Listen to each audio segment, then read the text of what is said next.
Hola hola, j'espère que ça va bien. On se retrouve pour une nouvelle vidéo intuitive, pour un tirage du jour. Pensez à liker, vous abonner à la chaîne, à Instagram, etc. Déroulez la barre de description où je vous offre un livret pour développer votre intuition. Et puis, je voulais faire un petit rappel. Voilà, dans les vidéos, ce sont des tirages généraux, donc vous prenez uniquement ce qui résonne avec votre situation. Le but, c'est pas de vous prédire quelque chose qui va vous surprendre, entre guillemets, c'est quelque chose qui vient confirmer, en tout cas, quelque chose qui se passe dans votre vie. Et surtout, je parle beaucoup dans l'affirmative, dans la forme indicative au présent, dans mes... On va faire de la conjugaison. Non, je parle beaucoup à l'affirmative comme si ça s'était passé parce que ça ancre. Mais tout ce que je tire en tirage, tout ce que je partage, ce sont des possibilités que je capte d'un champ énergétique général. Mais ça reste néanmoins des possibilités sur lesquels chacun en fait est créateur, sur lesquels chacun a son libre arbitre, c'est-à-dire qu'il faut le prendre comme plutôt une invitation, plutôt quelque chose qui va se passer sans que vous soyez maître de ça, ok? C'est pas du tout ça. Donc en fait, prenez-le plutôt, je devrais le tourner comme une invitation à utiliser les ressources qui viennent dans les tirages pour faire tourner la roue. Jamais rien ne se passe, ne se produit en termes de possibilités sans que vous soyez maître de ce qui se passe, sans que vous en soyez acteur, ok? Voilà, c'était un petit rappel.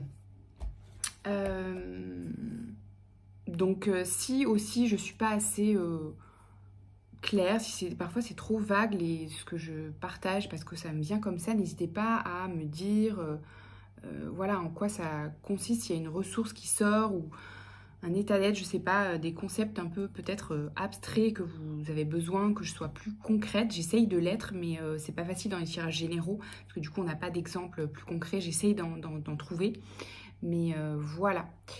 Voilà, c'était un petit rappel, un petit message. Donc prenez évidemment uniquement ce qui fait résonance avec vous, avec votre situation. Sinon, ça veut dire que le message aujourd'hui n'est pas pour vous et c'est ok. Du coup, j'ai tiré une carte du Viking, de l'oracle du Viking, et je vais vous lire la petite description. Cette carte s'appelle la durée. La continuation, c'est la carte 32. Perpétuer les traditions et les valeurs ancestrales donne un cadre solide pour que les relations s'instaurent. Elles ne doivent pas cependant se figer en rituels vides de sens, mais doivent s'adapter à l'esprit du temps pour rester vivantes. L'élément le plus constant dans l'univers, c'est le changement permanent. Dans les relations, ce signe indique un partenariat durable. Des objectifs partagés, quand ils reposent sur des valeurs traditionnelles, peuvent être... Attends. Je me suis embrouillée là. Des objectifs partagés, quand ils reposent sur des valeurs traditionnelles, peuvent être maintenant réalisés. Ayez confiance en vos qualités intrinsèques, intérieures et extérieures, marquées par la cohérence, la régularité et qui ont résisté au passage du temps, par exemple votre instinct, et vous serez vainqueur aussi bien dans votre vie privée que dans votre travail. Ayez recours aux vieilles méthodes et aux modèles établis et concevez à partir d'eux de nouvelles idées et de nouveaux modèles de comportement. Il est important que vous montriez un peu d'endurance, car ce que vous commencez va vous occuper pendant longtemps. Les gens sont unis par les traditions, les rites et les habitudes, ce qui apporte de la sécurité et de l'ordre dans un monde chaotique. Comprendre ce qui donne de la stabilité à la matière, c'est faire un grand pas en avant. En ce qui concerne votre question, tenez-vous-en aux anciennes méthodes et vous réussirez. Okay. Bon, vous voyez à quoi ça fait référence dans votre vie. Moi, ça me parle de reposer le cadre, en fait. De reposer le cadre, de reposer les fondations, des fondations solides qui sont validées par tout le monde, vous voyez, que ce soit sur le plan pro, dans le couple, dans la famille, etc. Vous voyez, c'est repartir sur de bonnes bases et s'y tenir. Vous voyez, c'est un peu ça. Ensuite, avec The Light Grey Tarot, j'ai tiré le 2 de denier, les amoureux et le diable. Alors, qu'est-ce qu'on a?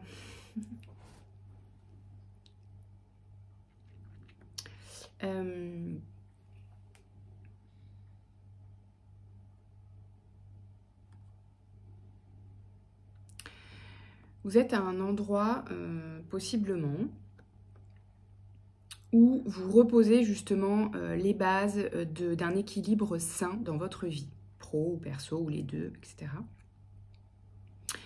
Donc, vous êtes un peu à la croisée des chemins, vous devez faire des choix en fait. Vous devez faire des choix pour justement poser ce cadre en fait. Donc ça demande que vous soyez vraiment acteur, que vous disiez, ben voilà, ça j'ai envie que ça se passe comme ça maintenant ça va se passer comme ça dans ma vie, etc. Je garde cet espace-là pour ça, cet espace-là pour ça, etc. Vous voyez, ça demande en fait une discipline là. Une discipline. Et là...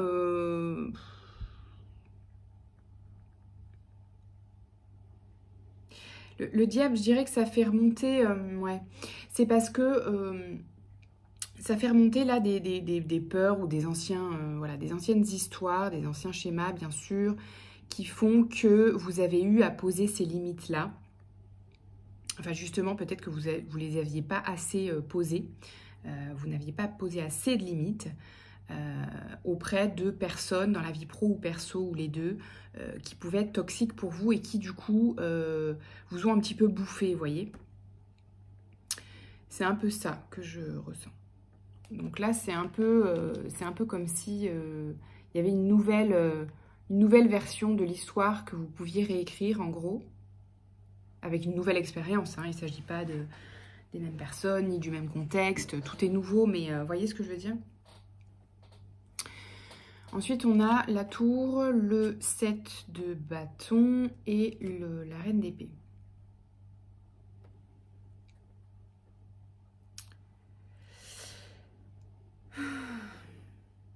Ouais, donc c'est ça, c'est l'occasion là de prendre conscience que la construction de quelque chose de solide dans le temps dépend de votre capacité à trancher, à poser des limites, à prendre vos propres décisions, voilà, poser vos propres barrières, poser vos propres jalons, vos propres repères, voilà, et faire preuve d'intelligence avec tout ça, pour que ce soit, pour que cette situation, cette relation ou ce projet ou votre vie en général prennent des bases solides, rassurantes, sécurisantes au long terme. Vous voyez, donc persévérer dans ça parce que c'est ce qu'on va vous demander et c'est pour ça que on vous invite à recréer un cadre qui est sécurisant pour vous, un peu à vous mettre un peu des garde-fous si vous voulez pour conserver l'équilibre. Voilà, que ce soit dans la vie pro, dans la vie perso, dans le couple, etc. Qui fasse que vous vous respectiez et que vous respectiez vos limites. Dans la troisième ligne, la roue de fortune. On a pas mal d'arcanes majeures quand même, hein, 3, 4.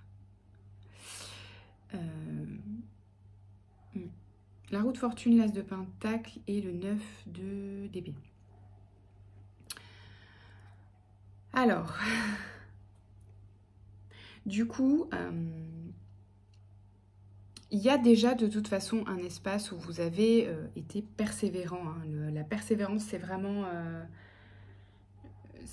le mot du moment, la ressource du moment et ce qui fait que vous pouvez sortir la tête de l'eau un peu, d'une situation, une confusion, etc. D'une situation stagnante de début d'année ou 2022, etc. Donc la roue tourne, vous faites tourner la roue grâce à une opportunité là, grâce à une opportunité de concrétiser vos projets, vos intentions en tout cas. Dans la matière, concrètement, il se passe des choses, des partenariats, des contrats, des mouvements. Et en fait, comme ça ça switch, voilà, un petit peu, pas du jour au lendemain, parce que c'est doux, mais c'est progressif, hein. Mais vous avez l'impression, voilà, que ça ouvre, ce qui est le cas en fait, hein, puisqu'il y a des opportunités, il y a quelque chose qui s'ouvre pour concrétiser. Ça switch et du coup, ça fait remonter un peu des peurs, hein, de l'anxiété, parce que vous vous dites, bon bah, voilà, c'est maintenant, faut retrousser les manches. Je sais pas, voilà, si ça concerne un projet, une rencontre, des nouvelles bases. En tout cas, il s'agit d'un nouveau départ et d'une nouvelle opportunité de concrétiser de nouvelles choses, de nouvelles opportunités, hein, dans tous les cas. Voyez ce que ça, voilà, à quoi ça fait appel dans votre vie, mais voilà, ça vient faire remonter un peu d'anxiété par rapport peut-être à des expériences passées, hein, qui se sont voilà, qui se sont pas très bien passées, sur lesquelles vous n'avez pas des très bons souvenirs, mais parce que vous n'aviez pas posé vos limites. Si votre cadre est défini et vos limites sont posées, vous n'avez pas de soucis à vous faire, ça va aller. Donc essayez justement de vous reposer en fait sur ce cadre-là. Si ce cadre-là est posé, vous pouvez y aller sereinement. C'est à ça que ça sert un cadre en fait, hein, que ce soit dans les relations, dans les projets. Donc voilà, et on vous dit d'être patient. Vous voyez, il y a des blessures, hein, des choses qui se sont mal passées, voilà, dans le passé, des gens qui ont abusé de vous, je vois. Donc soyez patient avec ça, juste accueillez en fait ça, ces parts de peur qui restent en vous. C'est ok, voyez-les en fait, juste. Voyez-les, ne les combattez pas, hein. On parle souvent de combattre et moi la première, hein, j'ai ce défaut de langage, mais en fait les peurs justement ou les croyances ne se combattent pas. C'est justement parce qu'il y a déjà un conflit en nous qu'on crée ce combat. En fait le but dans tout ça, c'est ce fameux lâcher prise en fait qui fait que entre guillemets vous gagnez le combat sur la peur. En fait la peur, l'anxiété et les croyances que vous avez en vous demandent à ce que vous ne les combattiez pas, en fait, pour gagner. Vous voyez ce que je veux dire ? Parce que si vous restez dans la recherche de solutions qui sont guidées par la peur, ou l'idée de combattre la peur, c'est ce qui fait que la peur est entretenue, en fait. Vous voyez ce que je veux dire ? Donc, en fait, les peurs, les anxiétés et les croyances demanderait à ce que vous ne fassiez rien en fait. Seulement que vous y fassiez face, c'est-à-dire que vous les voyez, que vous les accueillez, que vous accueilliez peut-être la douleur qui en découle ou la peur simplement qui en découle, mais que vous n'y réagissiez pas justement. Voilà. Voilà pour les ressources. Ben, on a déjà tiré les ressources, mais on va voir s'il y en a quelque chose... avec ouais, alors oui, en ressources n'hésitez pas à demander de l'aide, hein, ok, tout est par terre. Donc l'aide, n'hésitez pas à demander de l'aide aussi, hein, s'il y a trop d'anxiété, hein, à vous faire accompagner. C'est pas des choses toujours faciles en fait de demander de l'aide. Donc peut-être apprenez à demander de l'aide. Il y a peut-être là, il y a peut-être une personne qui avait du mal à demander de l'aide. Ouais. Clairement. Donc il y a des moments où en fait la vie vous apprend aussi à savoir demander de l'aide et à ne pas compter que sur vous. Ça ne veut pas dire que vous n'êtes pas créateur de ce que vous construisez. Mais ça vous apprend aussi que vous n'êtes pas seul en fait. Vous n'êtes pas seul, que ce soit quelqu'un, voilà, des personnes proches ou pas. C'est aussi, si vous voulez, transformer cette capacité à recevoir que de savoir demander de l'aide. Voilà. Et quelquefois, ça demande aussi d'accepter de recevoir de personnes ou de sources dont on n'aurait pas envie de recevoir. Vous voyez ce que je veux dire ? Voilà. Si ça peut faire émerger des choses en vous. Voilà, mais écoutez, c'était sympa. Passez une très bonne journée, prenez bien soin de vous et à bientôt. Ciao, ciao.